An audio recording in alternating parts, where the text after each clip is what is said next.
ઓમ શ્રી ગણેશાય નમઃ। જય શ્રી કૃષ્ણ મિત્રો।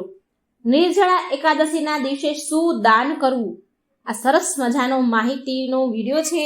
પૂરો અંત સુધી જોજો અને આ વિડીયો બીજાને પણ શેર કરજો।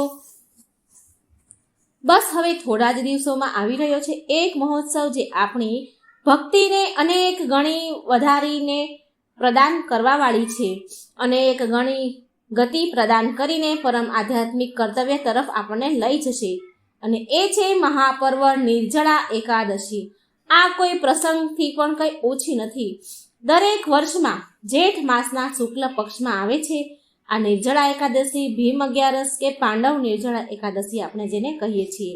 આ એકાદશીના વિષયમાં આપણા શાસ્ત્ર કહે છે કે વેદવ્યાસજી ભીમને કહે છે કે હે પુત્ર, સંપૂર્ણ વર્ષમાં જેટલી પણ એકાદશી આવે છે એ બધાનું ફળ માત્ર આ એક નિર્જળા એકાદશીના પાલન કરવાથી જ મળી જાય છે, અને એમાં કોઈ સંશય નથી।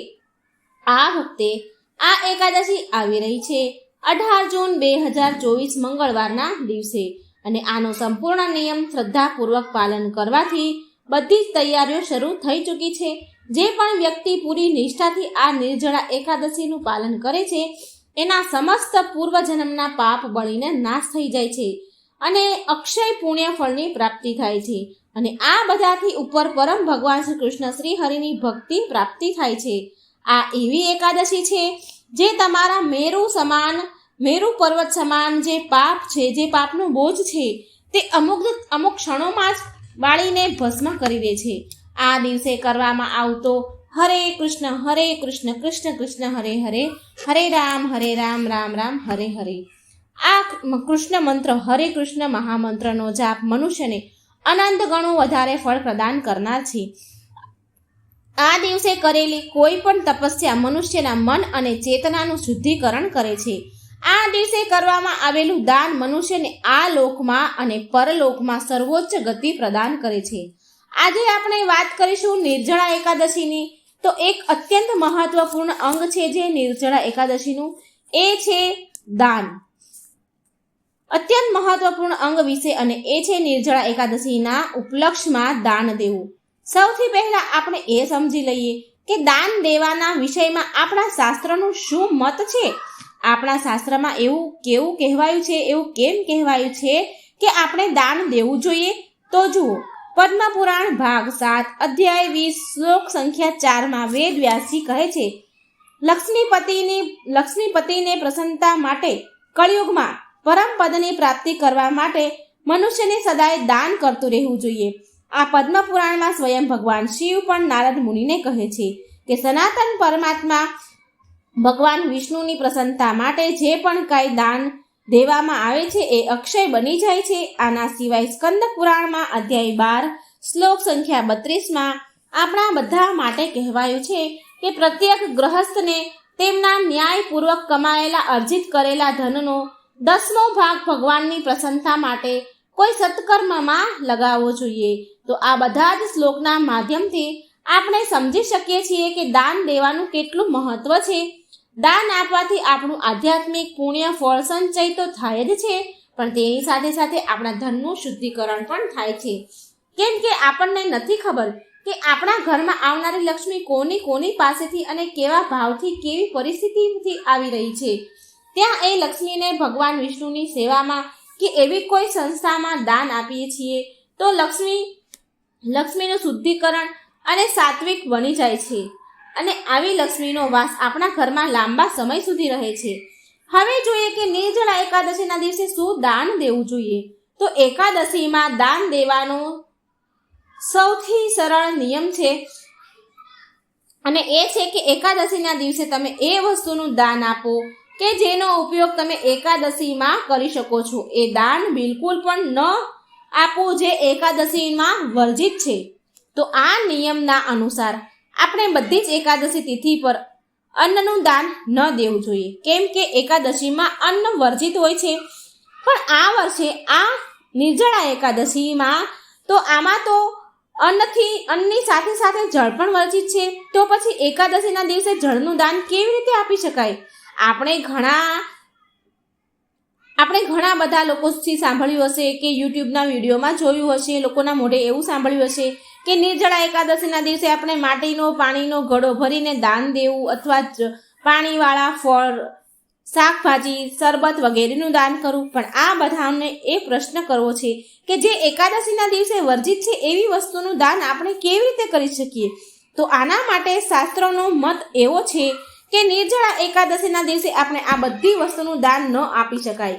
હા, આ બધી જ વસ્તુનું દાન તમે કરી શકો છો, પણ એકાદશીના દિવસે નહીં, બીજા દિવસે દ્વાદશી પર જ્યારે તમે એકાદશીના પારણા કરતા હોય એ સમયે દ્વાદશીના દિવસે સવારમાં આના માટે તમે પહેલેથી તૈયારી કરી રાખી શકો અને આ બધી વસ્તુનું દાન તમે દ્વાદશીના દિવસે કરી શકો છો. દ્વાદશીના પારણાના સમય આવે ત્યારે નજીકના મંદિરમાં માટીના ઘડામાં પાણી ભરી આપી શકો છો. આના સિવાય આંબળા, તરબૂચ, કાકડી જેવા ફળ, શાકભાજી, નાળિયેર પાણી, ગોળનું પાણી, લીંબુ પાણીનું દાન પણ તમે આપી શકો છો. એક સૌથી સારું અને વધારે પુણ્ય પ્રદાન કરનારું કામ એ છે કે તમે એ પણ કરી શકો છો કે જેણે નિર્જળા એકાદશીનું વ્રત કર્યું છે પાણી વગરનું, તો તેને તમે આ બધી જ વસ્તુ ફળ આપીને પારણા કરાવો. આ બધી જ વસ્તુનું દાન આપીને પારણા કરાવો. આ બધી વસ્તુ ફળ આપીને પારણા કરાવશો તો આનાથી તમને 2 ગણું ફળ મળશે. તો પ્રશ્ન એ છે કે નિર્જળા એકાદશીના દિવસે શું દાન કરવું? તો જુઓ, નિર્જળા એકાદશીના દિવસે તમે જ્ઞાનનું દાન આપી શકો છો. ભાગવત ગીતા અને શ્રીમદ ભાગવતમ ગ્રંથોનું દાન આપી શકો છો. ભગવાનના મંદિર બનાવવા માટે દાન આપી શકો છો. મંદિર બનાવવા કે પ્રચાર કેન્દ્ર ખોલવા માટે ભૂમિનું દાન આપી શકો છો. તમે આપણા ભારતમાં કે ભારતની બહાર ઘણા ગુરુકુળ જ્યાં બાળકો વૈદિક શિક્ષા આપવામાં આવે છે ત્યાં તમે દાન આપી શકો છો. આશ્રમોમાં તમે દાન આપી શકો છો. ગૌ સેવા માટે દાન આપી શકો છો. મંદિરોમાં દાન આપી શકો છો. આ દિવસે તમે કોઈને ભગવાનની ભગવદ્ ગીતા કે શ્રીમદ ભાગવતમ જેવા વૈદિક ગ્રંથ પણ તમે ભેટ રૂપ આપી શકો છો. જરૂરિયાતમંદને પણ તમે દાન આપી શકો છો. દાન દેતા સમયે એ વાતનું ખાસ ધ્યાન રાખવું કે દાન હંમેશા સુપાત્ર વ્યક્તિને જ આપવું, નહીં તો આપણા દાનનું પુણ્ય ફળ તો નથી જ મળતું, પણ ઉપરથી આપણને દાનનો દોષ લાગી શકે છે. માટે આ વાતનું ખાસ ધ્યાન રાખજો કે દાન તમે સુપાત્ર વ્યક્તિને જ આપશો. માટે કોશિશ કરજો કે એ જ સ્થાન, એ જગ્યાને, એ જ વ્યક્તિને દાન આપજો કે વાસ્તવમાં એ દાનનો સદઉપયોગ કરી રહ્યો હોય અને તમને એ વાતનો વિશ્વાસ હોય. નિર્જળા એકાદશીના દિવસે તમે ભગવાન શ્રી કૃષ્ણની લીલાઓનો પ્રચાર કરવા માટે કે તેમની મહિમાના ગુણગાન કરવા માટે ગ્રંથોના વિદ્યાનું દાન તમે આપી શકો છો. અને દ્વાદશીના દિવસે પાણીનો ભરેલો ઘડો, ફળ, પાણીવાળા ફળ, નાળિયેર પાણી, અન્ન, વસ્ત્ર, જૂતા, ચપ્પલ, છત્રી, ગાયો માટે ઘાસ, સોનું, ચાંદી, પક્ષીઓ માટે ચણ, ફળ વગેરેનું દાન તમે આપી શકો છો.